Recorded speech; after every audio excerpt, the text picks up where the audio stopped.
இன்னைக்கு visitation, the feast of visitation, அதாவது சந்திப்புன்னு சொல்லலாம், சந்திப்புன்னே வச்சுக்கோங்க, சந்திக்கிறது. அதாவது மத மீறி எலிசபெத்தை போய் பார்க்க போனப்ப, இப்போ இந்த இது நீங்கள் ரோசரி செஞ்சீங்கன்னா இந்த மகிழ்ச்சி நிறை உண்மைகள் வரும்ல, அதில் இரண்டாவது அதுக்கு முன்ன வந்து அனன்சியேஷன், அதாவது கேப்ரியல் வந்து மத மீறிட்ட அந்த நற்செய்தியை சொல்றது. இதுக்கு அப்புறம் வந்து நேட்டிவிட்டி, கிறிஸ்மஸ், அதாவது இயேசு பிறந்த நாள். இது ரெண்டும் நம்ம நினைப்பு வச்சிருப்போம். அதாவது கேப்ரியல் வந்தது, அந்த சொன்னது, அந்த கதை, ஜோசஃபோட கதை, மத மேரியோட கதை, அது முடிஞ்சு எப்படி ஜீசஸ் பிறந்தாரு, எப்படி அங்கே போனாங்க, அந்த அந்த இடம் இல்லை தங்குறதுக்கு, அந்த ஸ்தா, அந்த வைஸ்மேன் எல்லாம் நினைப்பு வச்சிருப்போம். ஆனால் ஏன் அவளை அந்த கல்தையை கூட நினைப்பு வச்சிருப்போம். ஆனால் அந்த விசிட்டேஷனை நம்ம ரொம்ப மறந்துடுவோம். அதாவது இந்த நடுவில் வருது, இந்த போய் மத மீறி ஜீசஸ் எலிசபெத்தை பார்த்தது மறந்துடுவோம். ஏன்னா நம்ம அது அவ்வளோ முக்கியத்துவம் கொடுக்கறதில்ல, ஏன்னு எனக்கு தெரியல. ஆனால் அது ரொம்ப முக்கியம். இன்னைக்கு நீங்கள் இந்த வசனத்தெல்லாம் எடுத்துக்கிட்டிங்கன்னா 66 வசனம் ஜானோட பிறப்பை பற்றி தான் இருக்குது. 55 வசனம் தான் வந்து ஜீசஸோட பிறப்பை பற்றி. அதுக்கு நான் இது முக்கியம் இல்லை, அது முக்கியம்னு சொல்ல. ஆனால் இந்த விஷயம் ரொம்ப முக்கியம். ஏன் அவளை இன்னைக்கு இந்த சர்மனை ப்ரிப்பேர் பண்ணக்குள்ள அவளை ரொம்ப நீட்டாகிடுச்சு, 2 பகுதியாக பிரிக்க வேண்டியதாகிடுச்சு. இன்றைக்கி நான் ஷேர் பண்ணும்பொழுது ஒரு பகுதி தான், ஒன்று பகுதி அடுத்த வருஷம் தான் ஷேர் பண்ண முடியும். ஆனால் இன்றைக்கி நான் உங்கள்ட்ட ஷேர் பண்ண போகிறது, உங்கள்கிட்ட பகிர்ந்துகொள் வருது வந்து என்னதுன்னா ஜாய், அதாவது அந்த மகிழ்ச்சி. இந்த மகிழ்ச்சி வந்து கடவுள்கிட்டேருந்து ஒண்டி தான் வரும். நீங்களும் எக்ஸ்பீரியன்ஸ் பண்ணியிருப்பீங்க, சும்மா உட்காந்துருப்பீங்க, திடீர்னு ஒரு சின்ன மகிழ்ச்சி வரும். இந்த மகிழ்ச்சி வந்து இந்த உலகம் கொடுக்க முடியாது. ஓகே, அதை பற்றி தான் பேச போகிறேன். அதை பற்றி பேசுறதுக்கு நான் ஒரு ஸ்டோரி, ஒரு கதை நான் சொல்லணும். இது உண்மை கதை, இது ஒரு டெஸ்டமனி. இது என்னோட டெஸ்டமனியும் இல்லை, ஆனால் எனக்கு ஒரு தெரிஞ்சவங்களோட டெஸ்டமனி. ஆனால் அந்த டெஸ்டமனில எனக்கும் ஒரு பங்கு இருக்குது. இது எங்கே நடந்துச்சுன்னா, நான் யூனிவர்சிட்டியில் இருக்கக்குள்ள நடந்த விஷயம். என்ன வந்துச்சுன்னா, அந்த யூனிவர்சிட்டியில் வந்து நான் மருத்துவம் படிக்க போனேன். அப்போ எனக்கு வயசு கொஞ்சம் கூட தான், எனக்கு அப்பயே 30 வயசாச்சு. அதுக்கு முன்னே இது டிகிரியில், இதுக்கு முன்னே நான் வேறு படிப்பு படிச்சுட்டு அப்புறம் தான் போனேன். ஸோ எனக்கு அப்போ வந்து புதுசாக அப்போ தான் பேபி பிறந்துருந்துச்சு. அதாவது என்னோட மூத்த மகன். அப்போ அவனுக்கு ஒரு மாதம் கூட இல்லை. அப்போ வந்து ஒய்ஃப் வந்து அங்கே தான் இருந்துச்சு. நம்ம அங்கே யூனிவர்சிட்டி போனோன்னே அங்கே ஒரு பெண்மணியை சந்தித்தேன். எனக்கு அந்த யாருன்னு தெரியாது, ஆனால் அங்கே பார்த்தேன். ஏன் அந்த பெண்மணியை எனக்கு கண்ணுக்கு தெரிஞ்சுன்னா, எல்லாரும் இந்த கேர்ளை பற்றி தான் பேசிகிட்டு இருப்பானுங்க. ஏன்னா அழகாக இருக்கும், ரொம்ப அழகாக இருக்கும். வளர்த்தியா, பூனைக்கண்ணு, சூப்பா, எல்லாம் அழகாக இருக்கும். எல்லாம் அதை பற்றி தான் பேசிகிட்டு இருப்பானுங்க. ஆனால் நான் பார்க்கக்குள்ள அது வரோம், கிளாஸுக்கு வரோம், வீட்டுக்கு போயிடும். ரொம்ப பேசாது, யாரும் ஏதோ பேசினா கூட சிரிச்சுட்டு பேசாமல் தான் இருக்கும். அந்த மாதிரியான கேரக்டர். அதை பார்க்கக்குள்ள அதுக்கு என்னமோ ஒரு ப்ராப்ளம் இருக்குன்னு நம்மளுக்கே தெரியும். எனக்கு தெரிய வந்துச்சு. சொன்னல அந்த எனக்கு அப்போ ஒரு மாதம் தான் என்னோட மூத்த மகன். ஸோ அந்த பேபியை பார்க்குறதுக்கு இங்கெல்லாம் வருவாங்க ஒரு சமயத்தில். அந்த கேர்ள்ஸ்லாம் வந்து பார்த்துட்டு, அந்த பாய்ஸ்லாம் வந்து பார்த்துட்டு போவாங்க, ஜஸ்ட் டு சி அ பேபிலாம். ஏன்னா யூனிவர்சிட்டி ஆச்சு, நாட் யூஷுவல். ஸோ வந்து பார்க்க வருவாங்க. அந்த டைமில் இதுவும் வரும். ஸோ அப்படி தான் அந்த கேர்ளை எனக்கு தெரிய வந்துச்சு. அந்த கேர்ளோட ஃப்ரெண்ட்ஸ் மூலியமாக அதோட கதையை நான் கற்றுக்கிட்டேன். அந்த கதை என் ஃப்ரெண்ட்ஸ் மூலியமாக மட்டும் இல்லை, அது மூலியமாகவும், பட் லேட்டர் ஆன். அந்த புள்ள வந்து, அந்த கேர்ள் வந்து ஒரு பணக்கார குடும்பத்துலேருந்து வந்த கேர்ள், சரியான பணக்கார குடும்பம். அவங்கெல்லாம் வந்து ராயல்டிஸ் கூடலாம் பிஸ்னஸ் வச்சுருப்பாங்க, அந்த மாதிரியான அந்த லெவல். அது மட்டும் இல்லை, எல்லாம் நல்லா படித்தவங்க. அவங்க ஃபேமிலியில் வந்து அவங்க அம்மாவே வயசானவங்க, ஆனால் அவங்களே டிகிரிலாம் வச்சுருக்காங்க. மூணாவது வந்து அவங்க வீட்டில் எல்லாருமே அது மாதிரி தான் இருக்கும், சூப்பா, வளர்த்தியா, அழகாக இருக்குங்க, சூப்பாக இருக்குங்க. ஆனால் இந்த பிள்ளை மட்டும் கொஞ்சம் கொஞ்சம் நேரம் குறைவுன்னு தான் சொல்ல முடியும். மற்றவங்க கூட கம்பேர் பண்ணி பார்த்தீங்கன்னா, நான் நேரம்னா என் நேரம் மாதிரி சொல்ல. இப்போ நம்ம பிஷப் இருக்காங்களே, அவங்க கலர், அவங்கெல்லாம் வந்து நம்ம நேரம்னு சொல்ல மாட்டோம், சிவப்புன்னு தான் சொல்லுவோம். ஆனால் அவ்வளோதான். ஆனால் அது பிறந்தப்ப அந்த மாதிரி இருக்கக்குள்ள அந்த ஃபேமிலியில் அவங்க அப்பா உட்பட, இது நொம்ப பிள்ளையா, இது ஏன் கருப்பாக இருக்குது, அது கருப்புன்னா நான்லாம் வந்து அடுப்பு கறின்னு தான் சொல்ல முடியும். ஏன்னா அது கொஞ்சம் கருப்பாக இருக்குன்னு அந்த சின்ன பிள்ளையிலேருந்து அந்த ஒரு ரிஜெக்ஷன். ஏன்னா என்ன கருப்பாக இருக்குன்னு அந்த ரிஜெக்ஷன், அந்த பிள்ளை அந்த அந்த ஃபீலிங்லேயே வளர்ந்த பிள்ளை. ஆனால் அது ஒரு நல்ல விஷயம் என்னன்னா, அவங்களுக்கு ஒரு அண்ணன் இருந்துச்சு, அந்த பிள்ளைக்கு ஒரு அண்ணன் இருந்துச்சு. அந்த அண்ணன் வந்து நல்லா பார்த்துக்கிட்டாங்க, பாசமாக பார்த்துக்கிட்டாங்க. அந்த பிள்ளைக்கு தேவைப்பட்ட பாசத்தெல்லாம் கொட்டி அழிச்சு அது நல்லா பார்த்துக்கிட்டாங்க. பேட் நியூஸ், ஒரு விபத்துன்னு சொல்லலாம். ஒரு விபத்தில் அவங்க அண்ணன் இறந்துட்டாங்க. அப்போ தான் இந்த பிள்ளையை நம்ம பார்க்க வந்தோம். அதனால தான் அது அந்த மாதிரி குவாய்ட்டாகவே இருந்திருக்கு. எங்கள்கிட்ட கூட பேசாது, அந்த பேபிகிட்ட வந்து விளையாண்டுட்டு போயிடும். என்னதுன்னா, அது என்னோடய ஒய்ஃப் வந்து அதோட அந்த 2 மாதம் முடிஞ்சோன்னு திருப்பி வேலைக்கு போயிட்டாங்க. அவங்க பேபியும் தூக்கிட்டு போயிட்டாங்க. ஸோ கான்டாக்ட் விட்டு போச்சு. பட் எவ்ரி சாட்டர்டே, சனிக்கிழமை வந்து நான் சர்ச்சுக்கு போவேன். இது வந்து சுங்காய்பத்தண்ணி தான், ரொம்ப தூரம் இல்லை. சுங்காய்பத்தண்ணி சர்ச்சில் நடந்த விஷயம். நான் இந்த கதை நான் நினைக்கிறேன், நான் உங்கள்கிட்ட சொல்லியிருக்கேன்னா இல்லையான்னு தெரியல. நான் சொன்ன மாதிரி நினைப்பு இருக்குது. சுங்காய்பத்தண்ணி சர்ச்சில் தான் நினச்சி நான் அந்த பிள்ளைய நான் வந்து சர்ச்சுக்கு போவேன். இந்த பிள்ளை வந்து ஹிந்து. ஸோ நான் அது டெம்பிளுக்கு போவோம், அதை இறக்கி விட்டு நான் சர்ச்சுக்கு போயிட்டு வரக்குள்ள அதை பிக்கப் பண்ணிட்டு விட்டுருவேன். அப்போல்லாம் கிராப்லாம் இல்லையா, ஸோ இப்படி தான் ஹெல்ப் பண்ணிக்குவோம். ஸோ ஒரு வாட்டி அது சொன்னிச்சு, நான் சர்ச்சுக்கு வரலாமான்னு கேட்டுச்சு. நானும் சொன்னேன், சரி வா, பிரச்சனை இல்லை. ஏன் திடீர்னு கேட்குறேன்? இல்லை, எனக்கு ஒரு அந்த மாதிரியா அதுக்கு சொல்ல தரல. நானும் கேட்டுக்கலாம், பரவாயில்ல, யார் வேணாலும் சர்ச்சுக்கு வரலாம், ஒருத்தரும் ஒன்றும் கேட்க முடியாது, நீங்கள் வாங்கன்ட்டு கூப்பிட்டு போனேன். இதுதான் கதை, இதுதான் நடந்துச்சு அந்த சுங்காய்பத்தண்ணி சர்ச். அந்த வாகனம் அந்த கேட்டை தாண்டி, அதாவது வெளியே உள்ள கேட், இந்த கேட் இல்லை, வெளியே உள்ள கேட்டை தாண்டி உள்ளுக்கு வந்தோடனே அது ஒரு பெரும் மூச்சு இழுத்து விட்டுச்சு. நான் கூட என்னமோ நறுஞ்சிச்சு என்னமோ நினச்சேன், ஆனால் ஒன்றும் சொல்ல. சரின்ட்டு எல்லாம் வச்சுட்டு சர்ச் உள்ள காலை எடுத்து வைக்கிறோம். காலை எடுத்து வச்சுட்டு நம்ம வந்து நான் சைன் ஆஃப் த கிராஸ் போட்டு ஹோலி வாட்டரில் அதுக்கும் சொல்லி தரலான்னு வரேன். திரும்பி பார்க்குறேன், அழுதுட்டு கண்லேருந்து தண்ணி ஊற்றுது. என்ன வந்துச்சு, ஏன் அழுகுறேன்னு கேட்டேன். தலையாட்டிட்டு ஒன்றும் இல்லைன்ட்டு சமாதானம் இருந்துச்சு. சரின்ட்டு போயிட்டு உக்காந்துட்டோம். அப்போ வந்து அந்த சர்ச்சில் வந்து நம்மளுக்கு, பிகாஸ் வி ஆர் யூனிவர்சிட்டி ஸ்டூடெண்ட்ஸ்னு, நம்மளுக்கு ஒரு ரெண்டு சர்ச் 2 பெஞ்ச் கொடுத்துருப்போம், 2-3 பெஞ்ச் இருக்கும் நம்மளுக்குன்னு வச்சுருப்பாங்க தனியாக.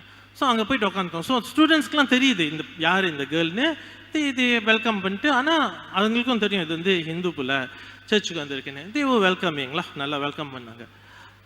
மாஸ் ஆரம்பித்தோன்னே, மாஸ் ஆரம்பித்த கையோட அழுவ ஆரம்பிச்சிருச்சு. கண்லேருந்து தண்ணி ஊற்றுது. இதுக்கு மேலே நம்ம ஒன்றும் கேட்க முடியாது, பிகாஸ் எனக்கு தெரிஞ்சிருச்சு என்னமோ நடக்குதுன்னு. அந்த கான்சக்ரேஷன் ஃபாதரு அந்த ஹோஸ்ட்டை தூக்கக்குள்ள, 2வது அந்த இங்கே இருக்கக்குள்ள டீக்கனும் ஃபாதரும் அந்த இந்த டாக்ஸாலஜி செய்யக்குள்ள, இந்த பாயிண்ட்ஸ்லாம் தேம்பி அழுவ ஆரம்பிச்சிருச்சு. தகான் பண்ண முடியாம, கண்ட்ரோல் பண்ண முடியாமல் அழுவ ஆரம்பிச்சிருச்சு. ட்ரை பண்ணுது, ஆனால் அதனால முடியல. எனக்கு ஒரு பயம், நான் வந்து கல்யாணம் பண்ணவன், என் பக்கத்தில் ஒரு பொண்ணு, அழகான பொண்ணு உட்காந்து அழுது இருந்துச்சுன்னா நம்ம சர்ச்சுக்கெலாம் சொல்லியா தரணும் இப்படி பேசணும்னு, அது ஒரு பயம். 2வது என்ன நடக்குதுன்னு தெரில. ஆனால் நான் ஒன்றும் கேட்டுக்கல, பிகாஸ் எல்லாத்துக்கும் தெரிஞ்சிருச்சு என்னமோ நடக்குது. எல்லாம் மாசலாம் முடிஞ்சோன்னு வீட்டுக்கு போயாச்சு. வீட்டுக்கு போயிட்டு அது கூடக்குள்ள நான் அதுக்கிட்ட ஒன்று தான் கேட்டேன், வாட் ஹேப்பன்ட், என்ன நடந்துச்சு, வாட் ஹேப்பன். அது சொன்ன ஆன்சர் இதுதான். நான் அந்த சர்ச் உள்ள பூரக்குள்ள, நம்ம அந்த உள்ள அந்த கேட், முன்னுக்கு கேட்லேயே பூரக்குள்ளேயே ஆக்சுவலி நான் இங்கே யாரோ என்னை கூப்பிட்ட மாதிரியே இருந்துச்சு, அதனால தான் போனோன்னு சொன்னேன். அங்கே போனோன்னே எனக்கு ஒரு ஃபீலிங், அங்கே நிறையா பேர் இருக்கிற மாதிரி எனக்கு, வந்துட்டியா, ஐயோ ஸோ ஹாப்பி டு யூ, அந்த ஃபீலிங். அதனால தான் என்னமோ எனக்கு அவ்வளோ பேர் வெயிட் பண்ணுற மாதிரி ஒரு ஃபீலிங் வந்துச்சு. எனக்கு எப்படி அது சொல்கிறதுன்னு தெரியல. அப்புறம் அந்த சர்ச் உள்ள காலை எடுத்து வச்சோன்னே என்னைய யாரோ வந்து கூட்டிகிட்டு போகிற மாதிரி இருந்துச்சு. வந்து வா வா வா, உனக்கு தான் வெயிட் பண்ணிட்டு இருந்தோம், உனக்கு தான் நான் வெயிட் பண்ணிட்டு இருந்தேன். அது உள்ளுக்கு வந்து உக்காந்தோடனே அது சொன்னிச்சு, பூசை அந்த மாஸ்லாம், அதுக்கு மாஸ் பூசெல்லாம் தெரியாது. ஆரம்பித்தோடனே யாரோ அவங்க பக்கத்தில் உட்காந்து கட்டி அணிச்சு அதே பார்த்துட்டு இருக்கிற மாதிரி ஒரு ஃபீலிங். அந்த மாதிரி லவ் நான் என் வாழ்க்கையிலே ஃபீல் பண்ணதில்லை. இது என்னோட வேர்ட்ஸ் இல்லை, அதோட வேர்ட்ஸ், அதோட வார்த்தைகள். அந்த மாதிரி ஃபீலிங் நான் என் வாழ்க்கையிலே நான் பட்டதில்லை. நான் லவ் அப்போ தான் எனக்கு அதோட ஃபுல் கதையே தெரிய வந்துச்சு. லவ்னு நான் இந்த மாதிரி லவ் நான் பார்த்ததில்லை. அப்புறம் ஃபாதர் என்னமோ அந்த இது தூக்குனாங்க, அந்த 2 இது அந்த என்னமோ செஞ்சாங்க. அந்த டைமில் யாரோ என்னை அவரை இறுக்கி கட்டி பிடிச்சி ஐ லவ் யூ அந்த மாதிரி சொல்கிற அந்த மாதிரி லவ் நான் ஃபீல் பண்ணதே இல்லை. எனக்கு அந்த கேட்டோன்னே இது வந்து ஒரு ஹிந்து புள்ள சொல்லிட்டு இருக்கேன்ட்டு. அதாவது ஏன் இந்த கதையை நான் உங்களை சொல்கிறேன்னா, கடவுள் உங்ககிட்ட வந்தாங்கன்னா இதெல்லாம் இருக்கும். லவ், ஜாய், ஹோப், பீஸ், அந்த நிம்மதி, அந்த அந்த அமைதி, அந்த மகிழ்ச்சி, இதெல்லாம் வந்துச்சுன்னா நம்மளால கண்ட்ரோல் பண்ண முடியாது. கண்ணிலே தண்ணி ஊற்றிடும். இதுதான் உண்மை. நீங்கள் வந்து மேபி எல்எஸ்எஸ்லாம் போயிருப்பீங்க, அந்த இடத்துல inner healing, baptism the holy spirit இதெல்லாம் செய்வாங்க. ஏன் சும்மா அழுகுறாங்க? Because God is near. உங்கள் பக்கத்தில் கடவுள் வந்தாங்கன்னா you cannot help yourself but feel all this. உங்களால் கண்ட்ரோல் பண்ண முடியாது. ஏன்னா நம்மளாம் சாதாரண மனுஷன், அவங்களோட லவ், அந்த அந்த மகிழ்ச்சியெல்லாம் வந்து நம்மளால கஷ்டம். அதனால சொல்ல முடியல. இப்போ நான் சொல்கிறது கூட சரியாக வராது. ஆனால் இப்போ வரைக்கும் நான் அதுக்கு கூட கான்டாக்ட் வச்சுருக்கோம். ஃபேமிலியாக போவோம், அதுங்களும் ஃபேமிலியாக வரோம். இப்போ வரைக்கும் அதுக்கிட்ட நான் வந்து நார்மலி இந்த மாதிரி டெஸ்ட் பண்ணி மற்றவங்களை பற்றி சொன்னேன்னா பேரை மாற்றிடுவேன், சிச்சுவேஷனை மாற்றிடுவேன். ஏன்னா I don't want people to know. ஆனால் அது என்ன சொல்லணும்னா, நீங்கள் யார் வேணால் எங்கே வேணாலும் என் பேரை பாய்ங்க, பரவாயில்ல. ஏன்னா அங்கே இன்னைக்கு நடந்தது இன்னைக்கு வரைக்கும் எனக்கு தெரியும், அது கடவுள் தான் எனக்கு லவ், அந்த லவ் காமிச்சது. இது வரைக்கும் நான் ஃபீல் பண்ணதில்லை. அப்பேருந்து தான் என்னோட வாழ்க்கை மாறி இருந்துச்சு. ஏன் அவளை தற்கொலைக்கு கூட போயிட்டேன், ஆனால் இது அந்த விஷயத்தினால என்னோட வாழ்க்கை மாறிடுச்சு. அதனாலயா இல்லையா எப்படின்னு அதுக்கு சொல்ல தெரில, நான் சொல்கிறேன். ஆனால் எனக்கு தெரியும் அதோட லைஃப் எப்படி இருந்துச்சுன்னு. ஹாஸ்பிட்டல்லாம் அட்மிட் ஆயிருந்துச்சு பிகாஸ் ஆஃப் திஸ். ஆனால் அது முடிஞ்சு அதோட லைஃப் இப்போ நல்லா தான் இருக்குது. இந்த ஃபீலிங் நம்மளும் ஃபீல் பண்ணியிருக்கோம், நம்மளுக்கும் இது நடந்துருந்துருக்கோம். ஏன் நம்ம அது அறிய மாட்டோம்னா, maybe it has happen so many times. ஒரு சமயத்தில் நம்ம வாழ்க்கையில் குட் டைம்ஸ், பேட் டைம்ஸ், நல்ல விஷயம் நடக்கும், கெட்ட விஷயம் நடக்கும். இந்த மாதிரியான இந்த மகிழ்ச்சி கடவுள் நம்மள்ட்ட கொடுக்குறாங்களே, இந்த மகிழ்ச்சி வந்து மற்ற வெளியே நடக்கிற விஷயத்துலேருந்து வருதில்லை. இது வந்து உலகம் கொடுக்க முடியாது, கடவுள் ஒண்டி தான் கொடுக்க முடியும். ஏன்னா உலகம் கொடுக்குற மகிழ்ச்சி, அதாவது அந்த சந்தோஷம் வந்து ஒரு விஷயம் நடந்தால் தான். உங்களுக்கு புள்ள பிறகுதா சந்தோஷமாக இருப்பீங்க, நார்மல்லா. உங்களுக்கு நம்பர் அடிக்குதா 1 மில்லியனுக்கு, ஹாப்பிலா, நார்மல், சந்தோஷமாக இருக்கிறது. ஏன் அவளை ஒருத்தவங்க தண்ணி அடிப்பாங்க, ட்ரக்ஸ் எடுப்பாங்க, அந்த சந்தோஷம் எங்கேருந்து வருது? இந்த விஷயங்கள்லேருந்து வருது. ஆனால் அது தானாக வரதில்லை, கடவுள்கிட்ட ஒண்டி தான் வரும். ஏன் உங்களோட லைஃப்பில் நீங்கள் டவுனாக இருக்கக்குள்ள நீங்கள் உட்காந்துருப்பீங்க, ஒரு சமயத்தில் ரொம்ப டவுனாக இருக்கும், ஏதாவது நடந்துருக்கும். ஆனால் திடீர்னு ஒரு ஒரு ஒரு ஒரு ஒரு கன்சலேஷன் இருக்கும், திடீர்னு ஒரு சந்தோஷம் வரும். ஏன்னு உங்களுக்கு புரியாது. கிறிஸ்மஸ் வந்தாலே எனக்கு கொஞ்சம் கஷ்டமான நேரம் தான். ஏன்னா எனக்கு ஒரு நல்ல நண்பர், ஒரு லேடி தான், கேர்ள் ஃப்ரெண்ட், ரொம்ப க்ளோஸ் ஃப்ரெண்ட், என்னோட தங்கச்சி மாதிரின்னு சொல்லலாம். ஃபேமிலியோ கூட தான் இருக்கும். கிறிஸ்மஸ்க்கெல்லாம் நம்ம ஒன்றா தான் செலிப்ரேட் பண்ணுவோம். ஒரு 2 வருடத்துக்கு முன்னே அவங்க இறந்து போயிட்டாங்க. ஸோ கிறிஸ்மஸ் வரக்குள்ளேயும் அவங்க நினைப்பாக தான் இருக்கும். ஸோ கொஞ்சம் கஷ்டமாக இருக்கும். நான் மட்டும் இல்லை, எங்கள் ஃபேமிலியே தான். ஸோ அன்றைக்கி சர்ச்சில் போயிட்டு கொஞ்ச நேரம் செப்பலில் உட்காருவான்ட்டு போனேன். போயிட்டு உட்காந்துருந்தேன். திடீர்னு ஒரு சந்தோஷம், திடீர்னு ஒரு அமைதி, திடீர்னு ஒரு அந்த அன்பின்னு கூட சொல்லலாம், கடவுள் அன்பு, ஒரு ஃபீலிங். அந்த ஒரு அதாவது இங்கிலீஷில் நான் சொன்னேன்னா அதுக்கு எப்படி சொல்லலாம்னா, moment of consolation in a period of desolation. அதாவது அந்த டவுன் பீரியட்ல, டவுனாக இருக்கக்குள்ள கடவுள் வந்து, டேய் நான் இருக்கேன்டா, ஏன் இந்த மாதிரி கவலைப்பட்டு இருக்கு, ஏன் இதை பற்றி யோசிச்சுட்டே இருக்க, அந்த நான் இருக்கேன்டா எனக்கு மட்டும் இல்லை, அந்த கேர்ளுக்கும் சேர்த்து தான். ஸோ அதே மாதிரி நீங்களும் ஃபீல் பண்ணியிருப்பீங்க. ஏன் அவளை ஒரு சமயத்தில் நீங்கள் நடந்து போயிட்டு இருப்பீங்க, இல்லை வேலை செஞ்சுட்டு இருப்பீங்க, இல்லை காடி ஓட்டிகிட்டு இருப்பீங்க, இல்லை சமைச்சிட்டு இருப்பீங்க, திடீர்னு நோ ரீசன் வாட்ஸ் எவர் ஒரு சந்தோஷம் வரும், ஒரு அமைதி வரும், திடீர்னு ஒரு மகிழ்ச்சி, நோ ரீசன். அந்த நேரத்துலலாம் உணருங்க, கடவுள் உங்க பக்கத்தில் இருக்காங்க. He is coming close to you. நல்லா நிறைய ப்ராப்ளம்லாம் ஓடி இருக்கலாம், because the world is filled with problems. ஆனால் God is coming close to you. அந்த நேரத்தில் நீங்கள் என்ன செய்யணும்? Just stay the moment. அதாவது அங்கேயே கொஞ்ச நேரம் இருங்க, அந்த சிச்சுவேஷனில் கொஞ்ச நேரம் இருங்க, விட்டுட்டு மற்ற வேலையங்களும் ஓடி போய் பார்த்துட்டு இருக்காங்க. அந்த என்ஜாய் பண்ணுங்கன்னு சொல்ல வரேன். அதுக்குன்னு காடி ஓட்டிட்டுக்குள்ள நடுவில் நிப்பாட்டாதீங்க. Just continue what you're doing. But அந்த ஃபீலிங், அந்த கடவுள் நம்ம பக்கத்தில் வந்து நிற்கக்குள்ள appreciate that, stay in the moment. அந்த இடத்துல கொஞ்ச நேரம் இருங்க. நீங்கள் இருக்க உங்களுக்கு தெரியும் கடவுள் நம்ம கூட தான் இருக்காங்க, நம்மளை விட்டு ரொம்ப தூரம் போல, பக்கத்தில் தான் இருக்காங்க. அப்பப்போ வந்து சொல்லுவாங்க. இது நீங்கள் செய்ய அவங்களோட ப்ரெசன்ஸ் உங்களுக்கு நீங்கள் உணர்ந்துக்கிட்டே இருப்பீங்க, கூடைக்கு கூட நடந்துக்கிட்டே இருக்கும். நீங்கள் நம்பலன்னா ட்ரை பண்ணி பாருங்கள். ஐம் ஷூர் நிறைய பேர் இதை ஃபீல் பண்ணியிருப்பீங்க. சும்மா நின்று இருக்குல்ல அந்த ஃபீலிங், அந்த அந்த அந்த திடீர் சந்தோஷம் வரும். பவுட் ஆஃப் ஜாய்ன்னு சொல்லுவாங்க.